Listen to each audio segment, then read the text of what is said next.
Jherome.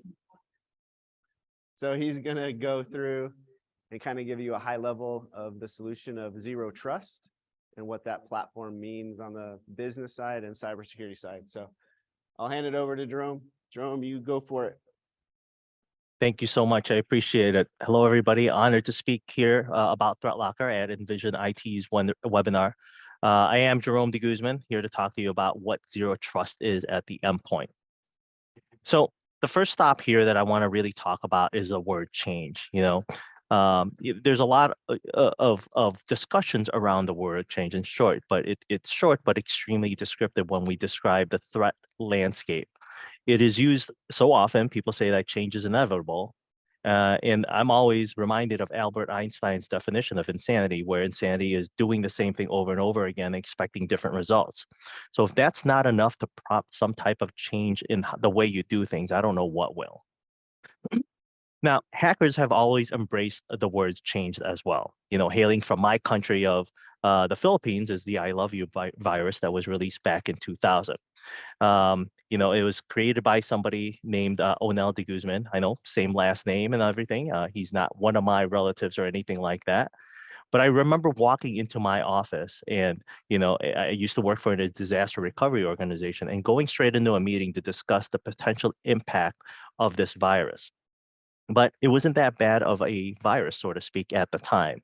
But nowadays, things are so complicated, and we'd be so lucky if the attackers kept things as simple as just being able to block a specific ransomware or malware attack from running. So what else hasn't changed, right? Or what else has embraced change, I should say. Change has been realized from the attacker's point of view. It's no longer some guy in the basement, oftentimes satisfying some weird curiosity. Instead, it's grown into a multi-billion-dollar industry. I read an article recently that the average payout is between $150,000 to $170,000 per occurrence. So it's become big business nowadays. And for some of these organizations, with every successful attack, there are others waiting to really capitalize on these types of capabilities. Even the technologies we use to detect malicious activity has changed as well. Throughout the years, there's AVs, AV 2.0, heuristic scanning, threat hunting, EDRs. I'll tell you, when I first tried my attempt at using a heuristics type of tool back in 1994, let's just say I only had it on my machine for about 10 minutes because it blocked way too much stuff. And I had no control whatsoever on what would be allowed to run. So when you look at malware, though, that in itself has not changed. Our ability to detect threats, unfortunately, are still the same. The consequences of that failure has unfortunately changed also. Business disruptions resulting in thousands of dollars, all the way to critical infrastructure disruptions that could result in death in some cases. But what is malware, right? It's significantly more advanced in this day and age, right? Malware is basically no longer an executable that's in an email that we receive and we accidentally click on because we didn't know any better. The one thing that training has been successful at is communicating to us what we should not be clicking on. Executables and emails, like email filterings, can strip those executables from attachments as well. Anyone here ever heard of renaming the extension or a file in the effort to avoid being stripped by an email filtering engine? I certainly used to do that as well, just to get things past the filtering system that we have in our previous work environments that I was at. So attacks have evolved and changed as well. They've embedded it into documents now to avoid detection, and why not? If it lets you do it, why not try it? Worst thing that could happen is it would be removed from the message itself. But what is malware, right? It's simply just software. It's written in the same languages. For example, if you decompile ransomware, you can find that the same samples on how to encrypt Stack Overflow. These samples are often published, and for good reasons. That's why they are published, but a lot of people are picking it up and using it for bad and malicious uses. So I'll tell you, how often is this used for bad? Well, ransomware has been around a long time, but the recent stuff out there, basically, what we're looking at is a 62% increase from 2019 to 2020. We're talking in the millions here, right? And it was just in the first half of year 2022. Looking at that, it's gone up quite tremendously as well, 47% on that side. However, after getting much publicity from the governments, they've really cracked down on helping reduce these numbers. Just shutting down a lot of these organizations and minimizing the threat actors. But as you could tell here, the numbers are still pretty high, right? We're still seeing 236 million attacks, and that's just for the first half. So although the numbers have come down, we need to take additional steps to minimize this risks of being one of the numbers in the statistics. So let's take a look at how people typically protect their environment. Essentially, when I ask my end users, how are you protecting the environment? Part of the problem is we rely heavily on security using that we use in the office. Unless you have an IT professional at your home, the typical security is limited. Truthfully, I assume that since there are tons of available products out there that people are actually buying it. Unfortunately, there are so many options when it comes to home router manufacturers to choose from. It's really hard to decide. So I decided to ask some of my finance friends, some lawyers, doctors, very capable individuals, right? But very niche in their expertise.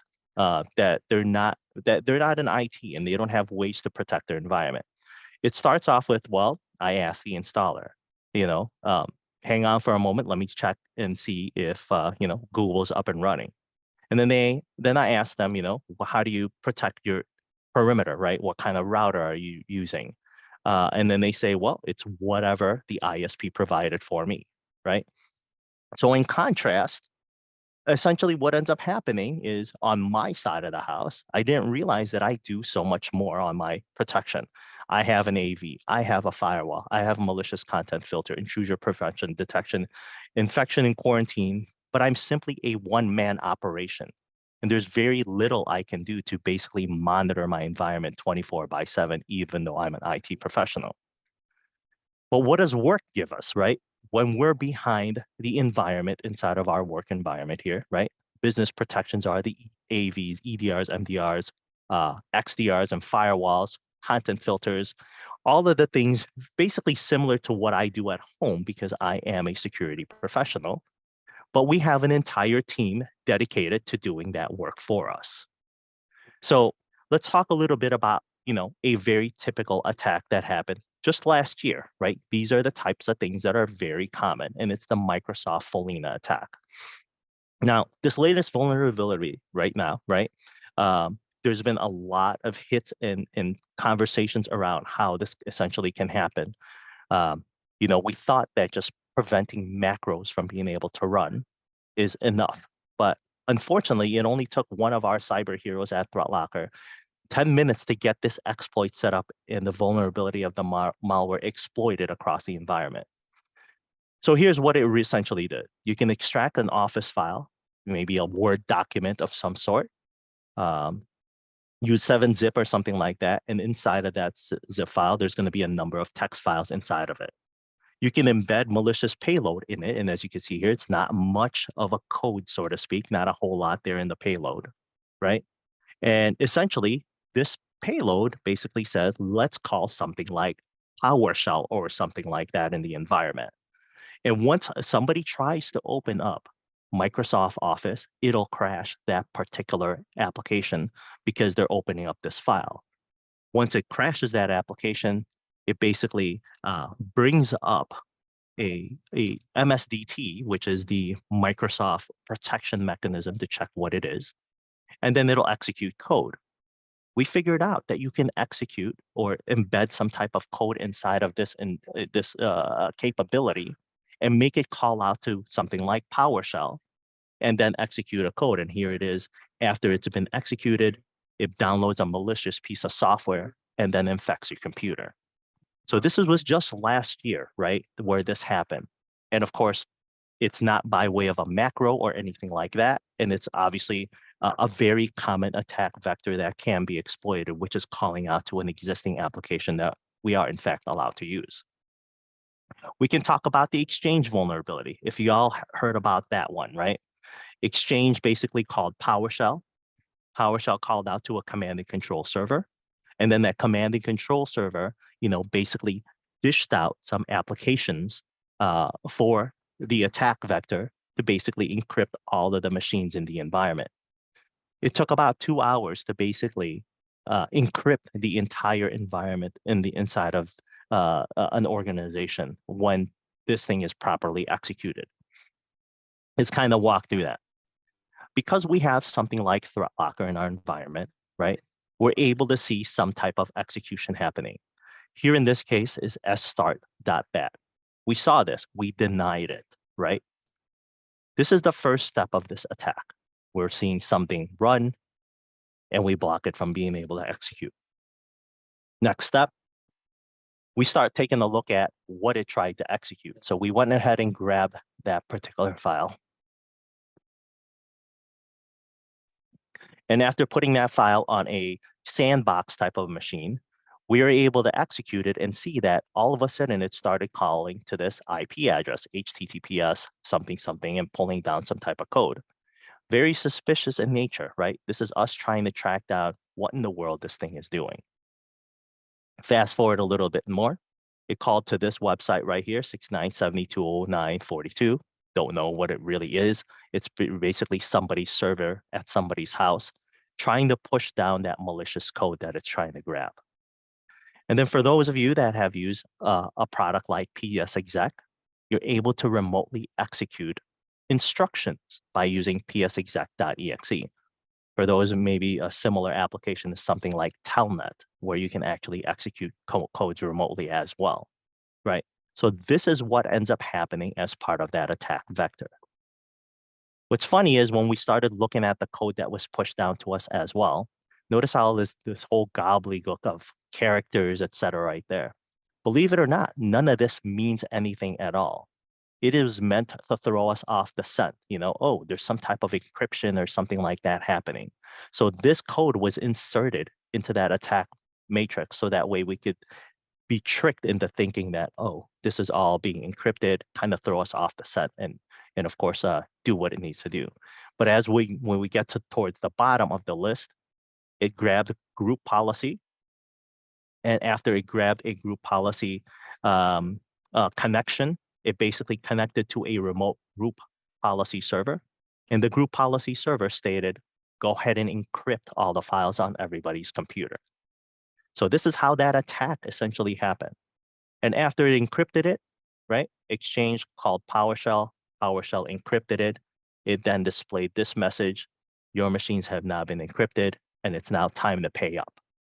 This is a true story and it happens day in and day out and is a very common attack vector, right?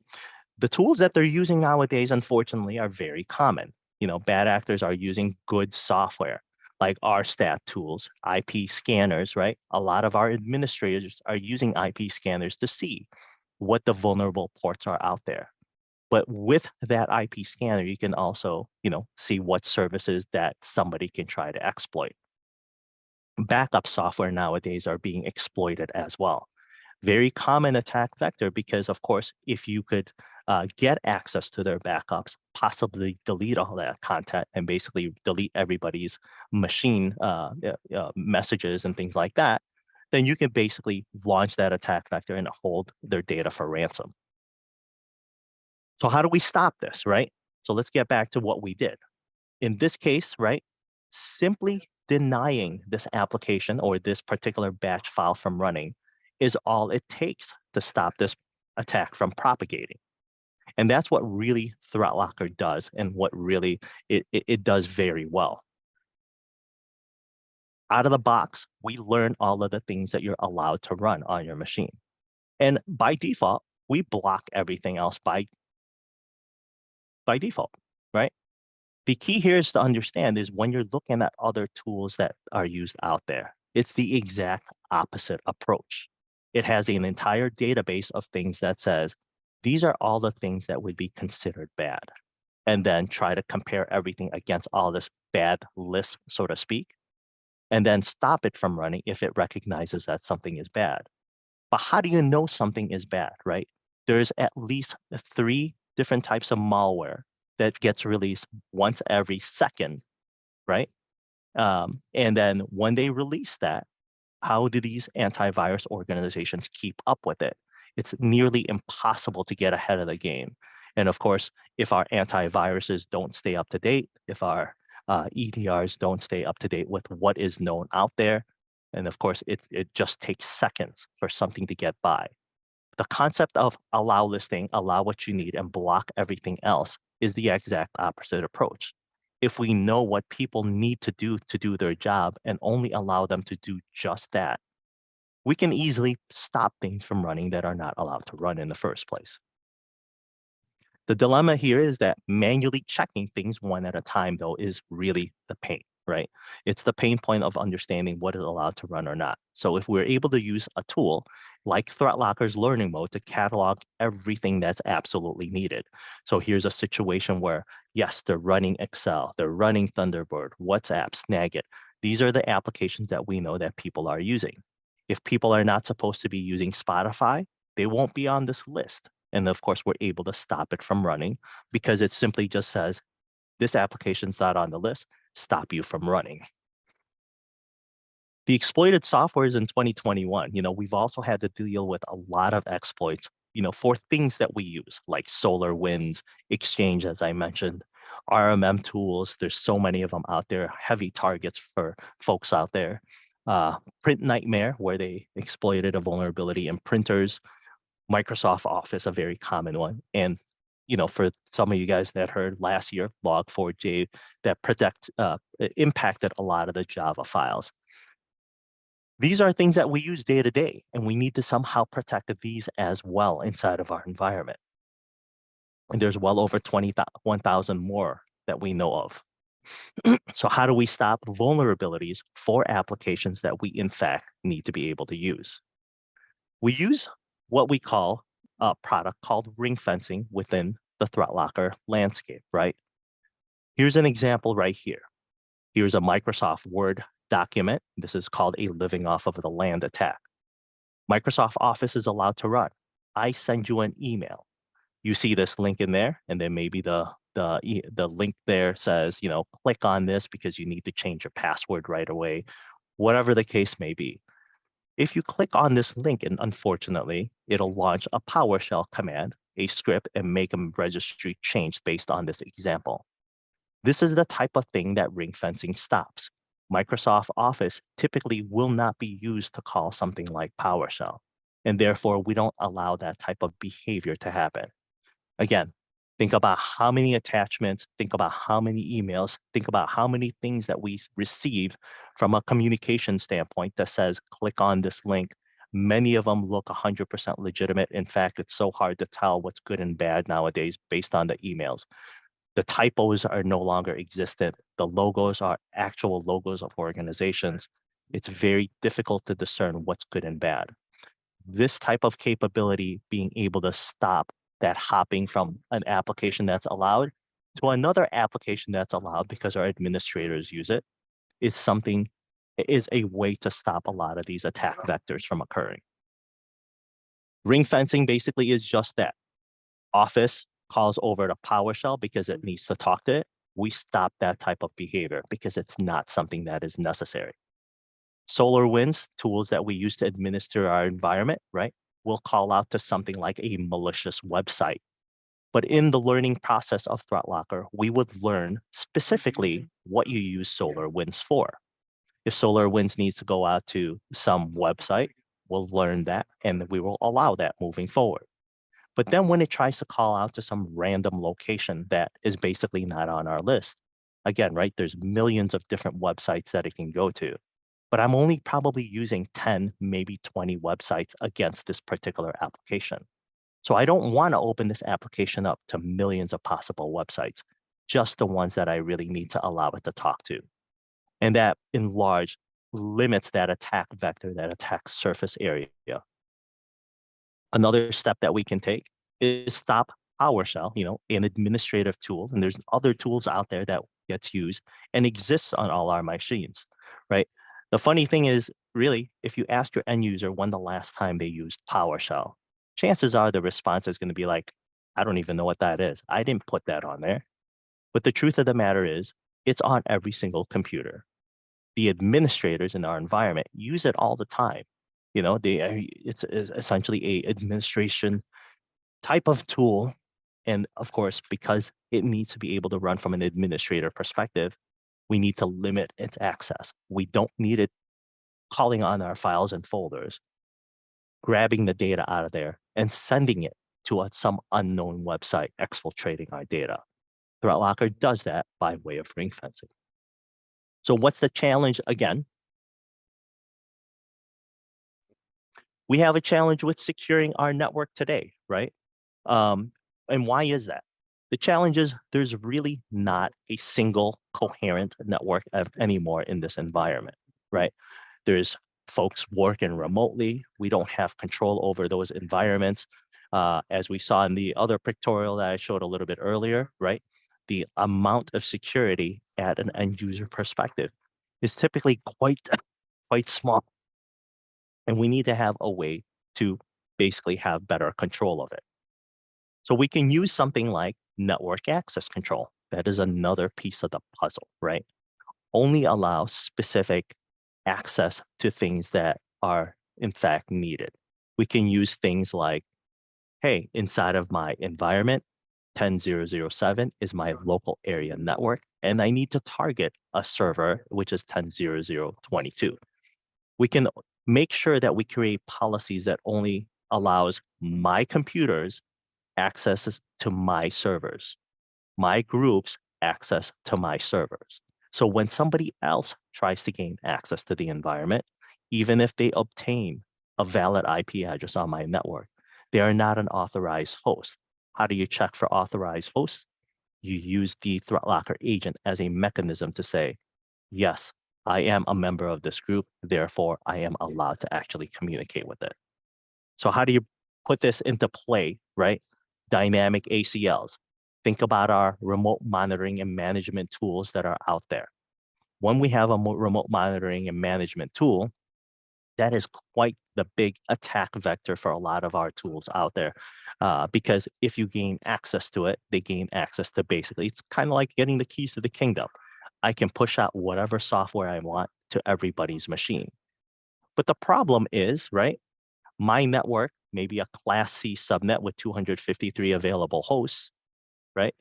It shares with my PCs, my servers, my laptops, but it also shares it with my phones. It shares it maybe sometimes with my light switches, my printers, even the bad actors that can get into the environment. Using dynamic ACLs only allowing specific hosts that are on the same subnet access to my file server or my Active Directory server, let's say as an example, would then limit that attack vector. These guys won't even know this exists when you do this type of an approach. This can also be used for remote monitoring access, right? Or remote access, I should say, right? Somebody coming in from the outside of the environment trying to connect to this server can be protected, right? This machine is allowed to talk to the server, but I don't know who this machine is. I can block that because he does not exist. He does not have an agent on his machine, therefore cannot talk to the server itself. This is the last piece of really what I want to talk about here, right? This triangle represents how we really should be securing our environment.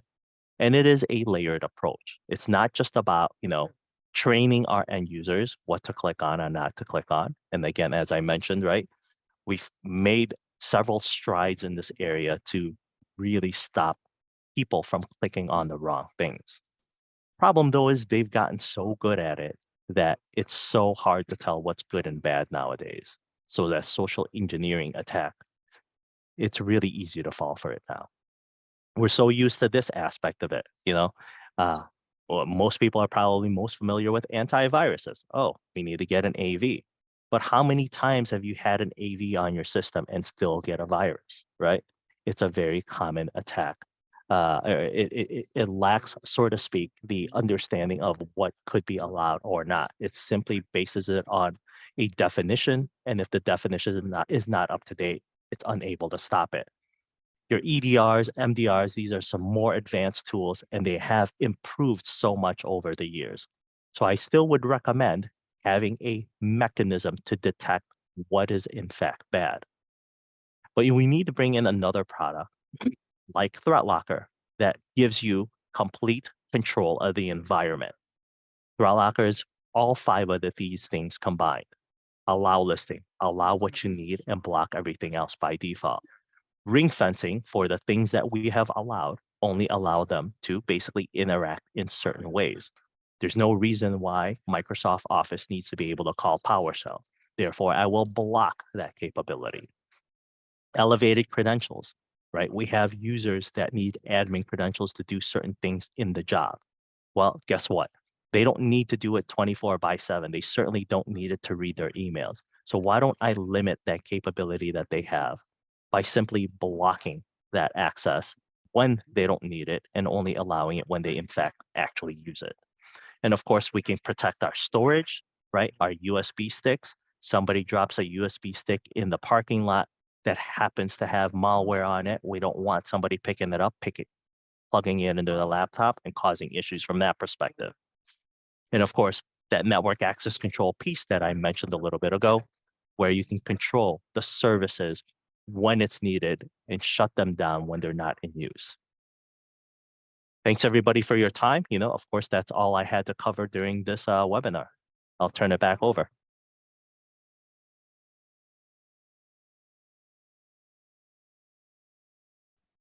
Am I unmuted? Yeah. I'm going to turn this off real quick. So any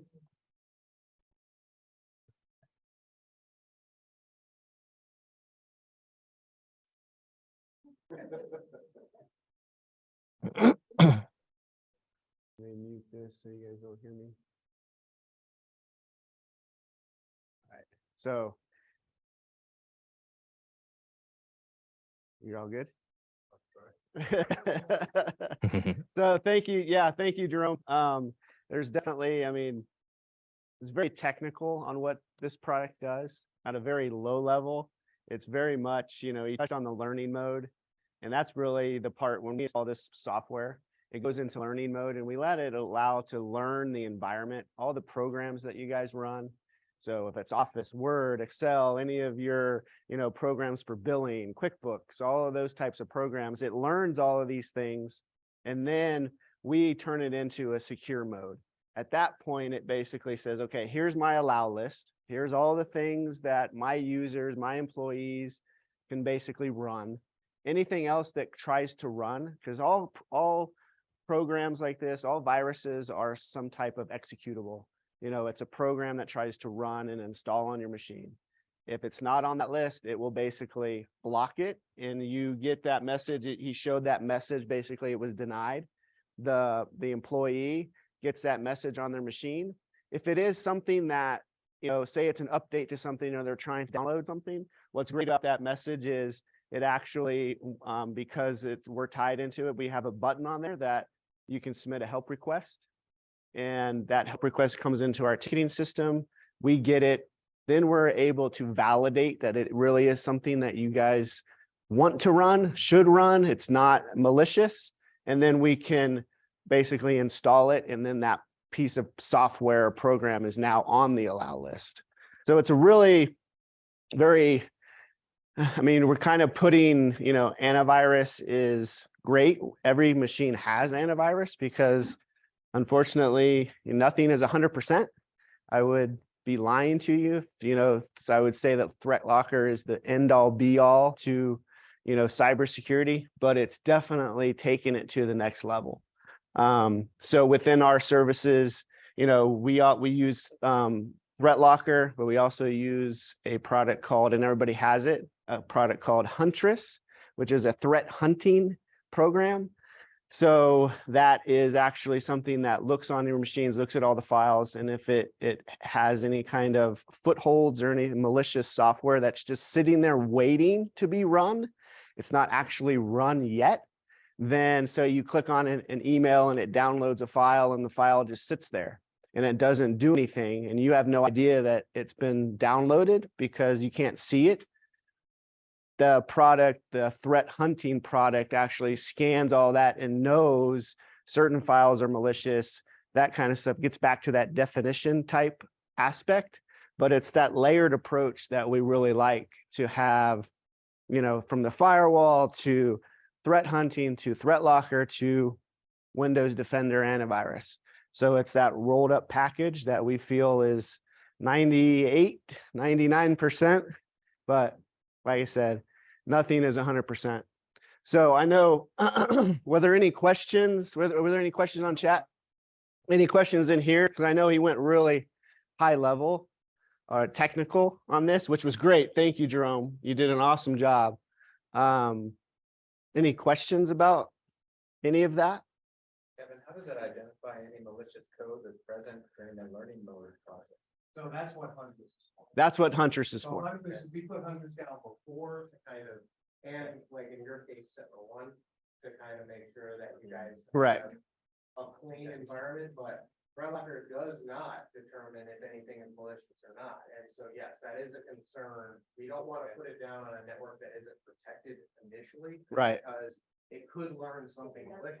Right. So that's- Yeah, so that's why the layered approach is really key. And we will typically throw down Huntress or Sentinel-1 or one of those products to kind of get a good baseline. And then Threatlocker comes in. But I mean, they have really good definitions and they know certain things that shouldn't be there. So If I can add So, one yeah. more thing to that, if you don't mind. sorry. Sorry, Jherome, hold on. Yeah, no problem. Go ahead. Yeah, if I can add something to that as well, right?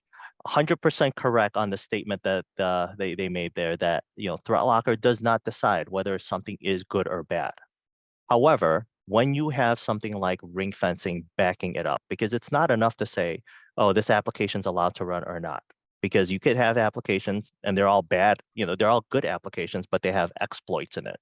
So if somebody can exploit some type of vulnerability on said application, the problem that you run into is that, you know, they can run malicious code elsewhere. That's where the ring fencing comes in. If your Microsoft Office tries to call to, you know, like a very common tool that bad actors access is something like PowerShell. When Microsoft Office tries to talk to that, Threatlocker says, no, that is not something that Microsoft Office should be used for. So even if something malicious does in fact try to run, the parameters that are set inside of Threatlocker says, but the behavior you're trying to do is known to be something bad, therefore we'll stop it.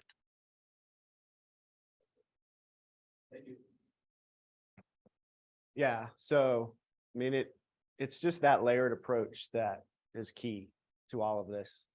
And here I want to give real quick, I want to give somebody a real world example of how we use this. So in Threatlocker, we had a request. So some people find this very annoying or think it's going to be annoying because they're going to go want to do something and all of a sudden Threatlocker is going to stop you from doing it, right? And a lot of people think they're giving up control and all that kind of thing. So in a real world example, we had one of our clients install a printer on their computer, right?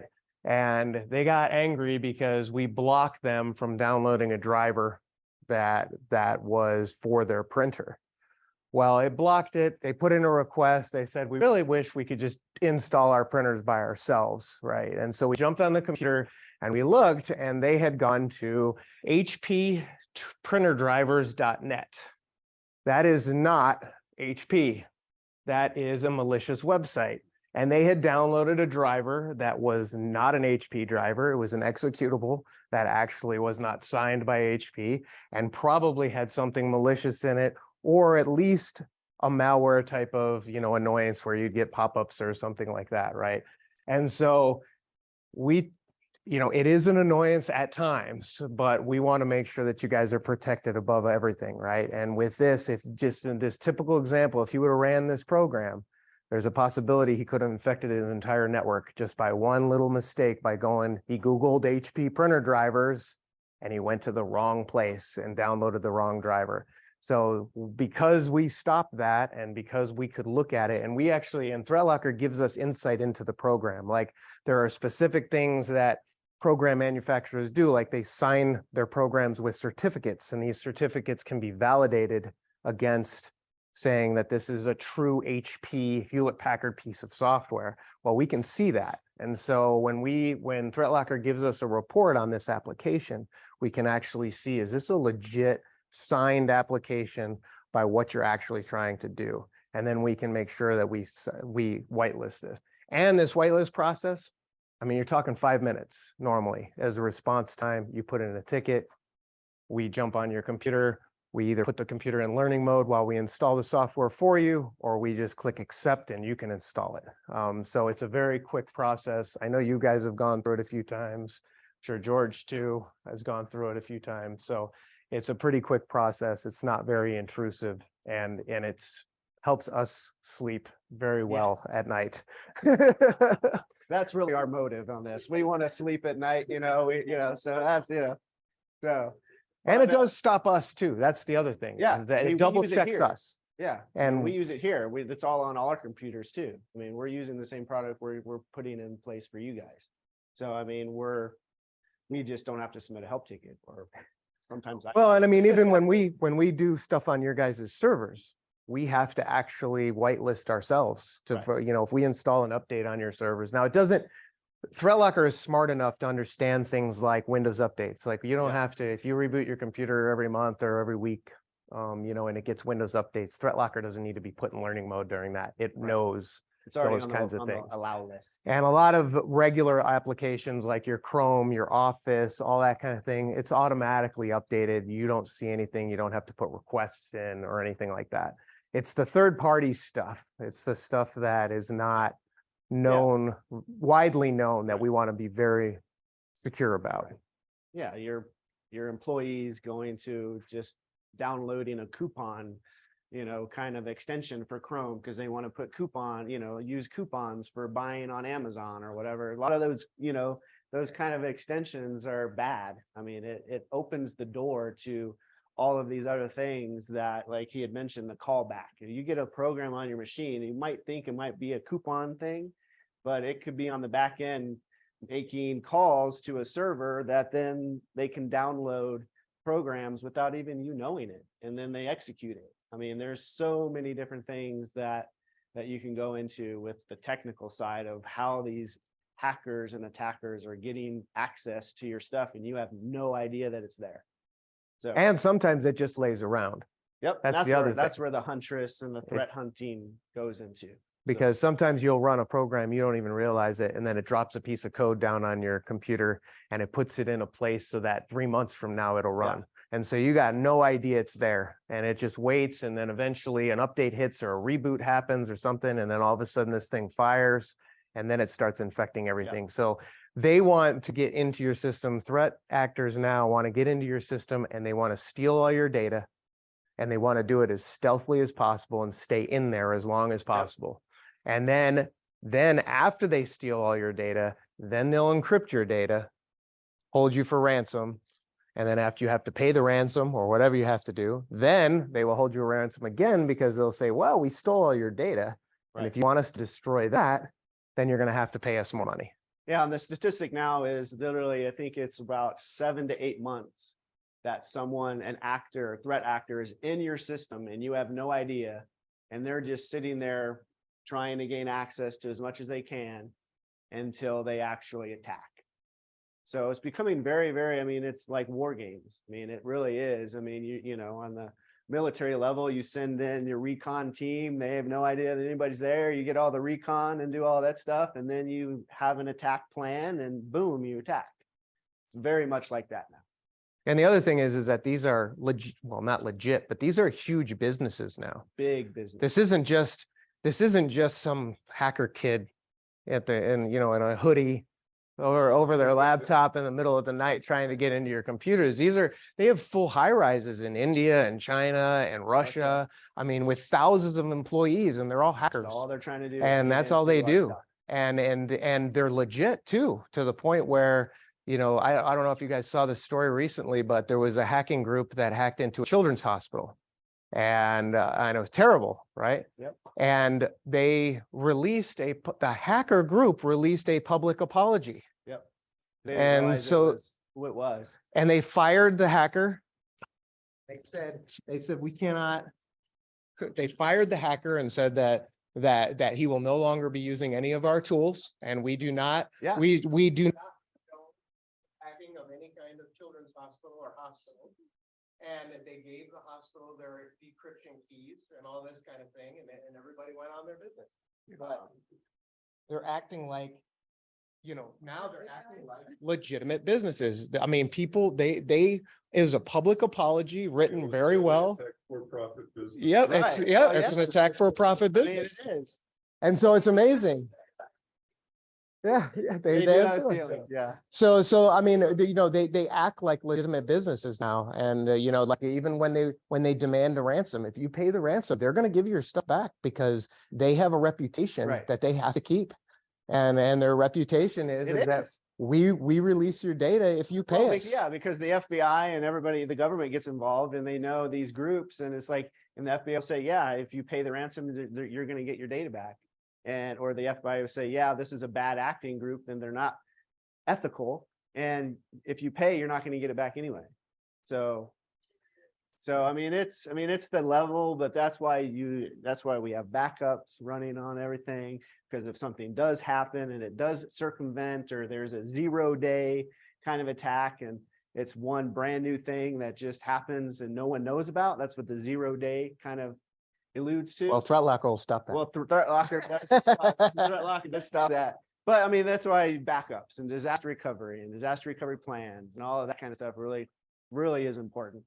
So, but if there's no other questions, if you want to pull up my presentation. Yes. And share that out. I've got a couple of just real world examples of phishing emails and things that we're seeing that you can, I can email that out to you guys. We do training for all of our clients. If you guys want some type of in-house, we can come in, or we can bring people here to do training on this type of stuff. So really, go ahead and go to the next slide. I mean, it really does. And the primary thing that people get attacked with is the phishing emails. You're going to get an attack. We do have content filtering. We do have spam filtering. We do have all of that stuff running. But like I said, nothing is 100%. The weakest link in any company and any cybersecurity plan is us, the end user that just is not educated, or they're busy and they click on something or any of that kind of stuff. So phishing, this is the definition from dictionary.com, but it is the fraudulent practice of sending emails pretending to be from a reputable company, but it's really not them. So go ahead and go to the next slide. So what we're seeing on this is really kind of different, flavors, so to say. A lot of it is transferring of funds. Hey, someone is spoofing an email of, I'm the president of the company and I'm trying to target the accounting person. Hey, I need you to wire this money to this account, this kind of thing. So that's a big one.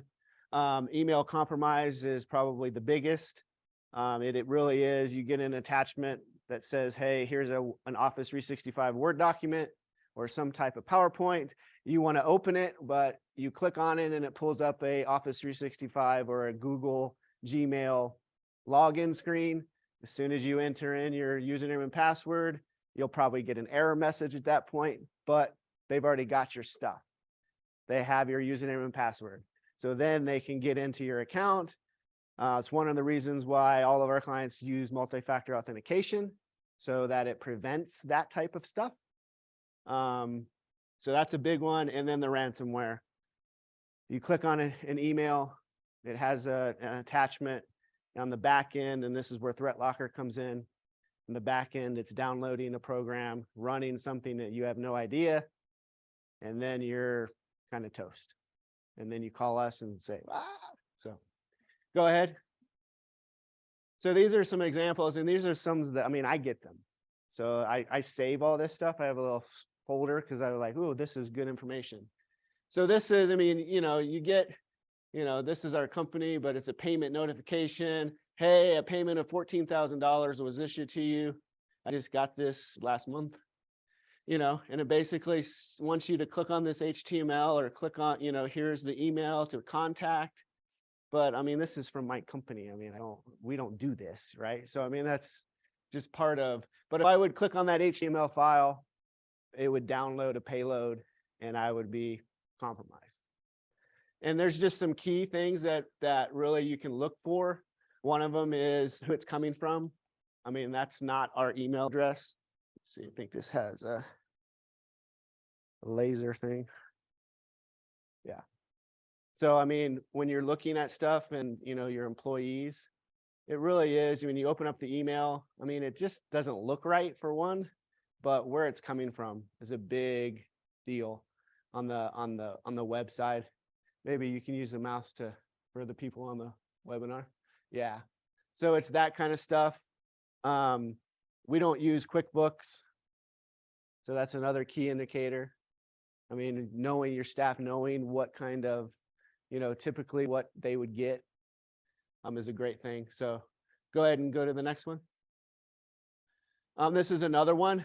So just so Microsoft will never send you a message saying that you need to update your two-factor authentication. It's not going to happen. Microsoft will never call you on the phone. So if you ever get a phone call saying this is from Microsoft, I need to get into your computer because we see that you're compromised, that will never happen as well. But this is one that I got and I was like, oh, this is funny. Do not ignore. But then you look at where it's coming from, ispservices.org. I mean, it's just these kind of things. But if I would click on that, it would pop up a Office 365 login, you put in your username and password and you're compromised. So it's these types of educational things. And like Jherome had mentioned in the past, several years ago, you'd get these types of emails and the English would be kind of broken and you'd kind of key off of it because the sentence really didn't make sense.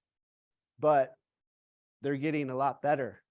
And I really believe that the whole AI, and you hear about this ChatGPT and all the AI stuff that's going around now that Microsoft and Google are using, hackers are now able to use this stuff to create good presenting sentences that really make sense. So that's one of the ways that those kinds of AI are being used against us, in my opinion. I don't have proof of that, but so that's another one. Go ahead to the next. So this is another one with an HTML, but as you can see, I mean, finance at help desk, and it really is. I mean, where is it coming from? This is coming from the UK. It's, these kind of educational things that is really important to educate your employees of looking for this type of stuff.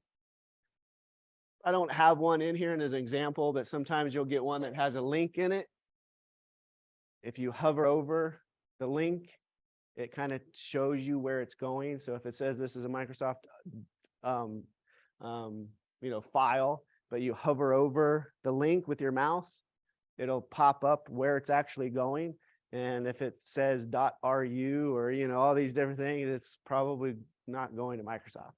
So that's another tip. Go to the next one.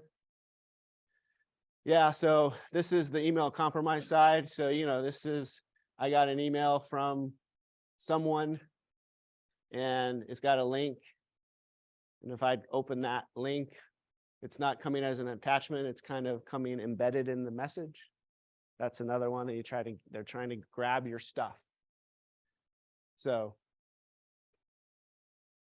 go to the next one. So yeah, here's kind of, I mentioned this one.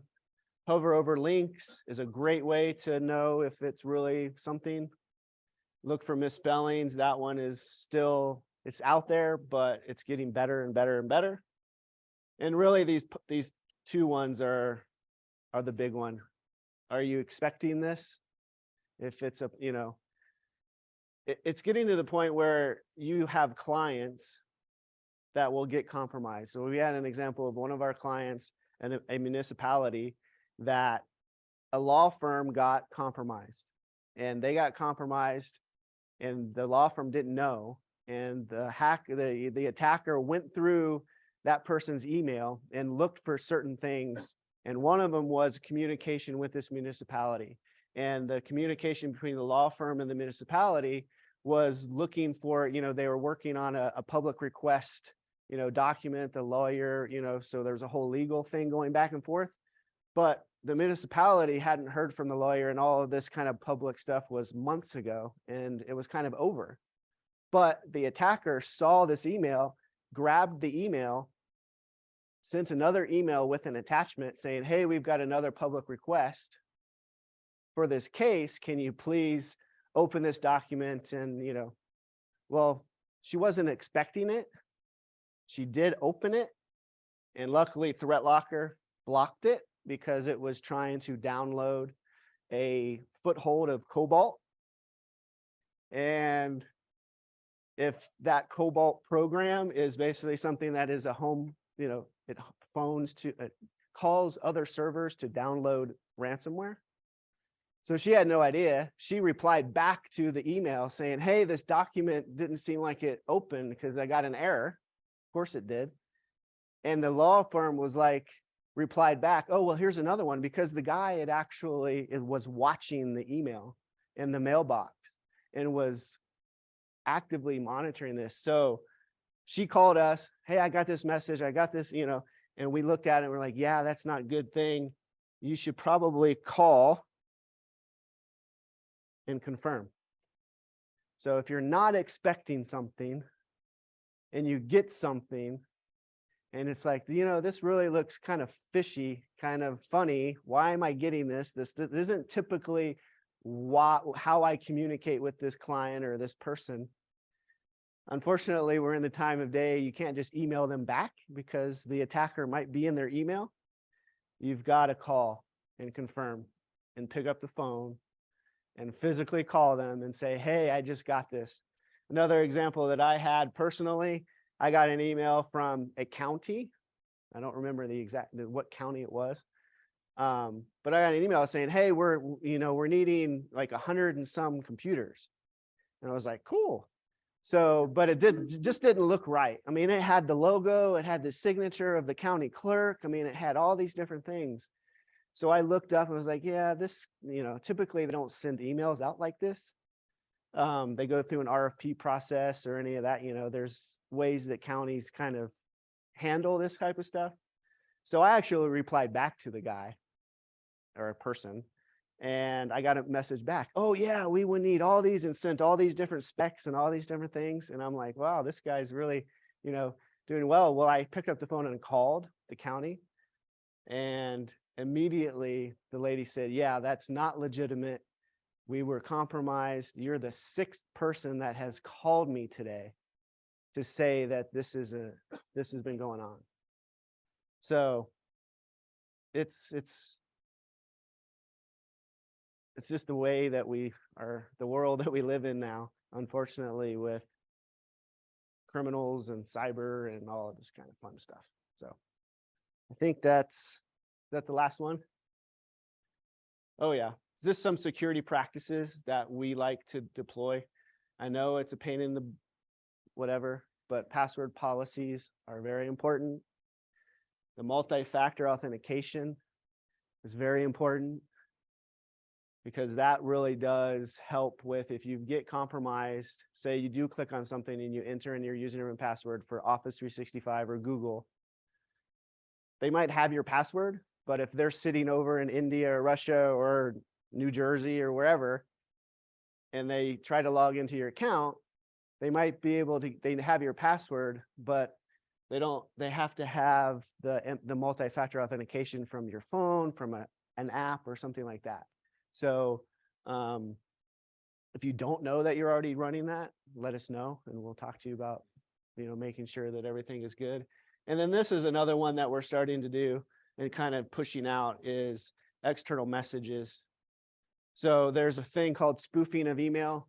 It's very easy to kind of spoof an email and say that's coming from, hey, Jerry, you're emailing Michelle to do a wire transfer or whatever.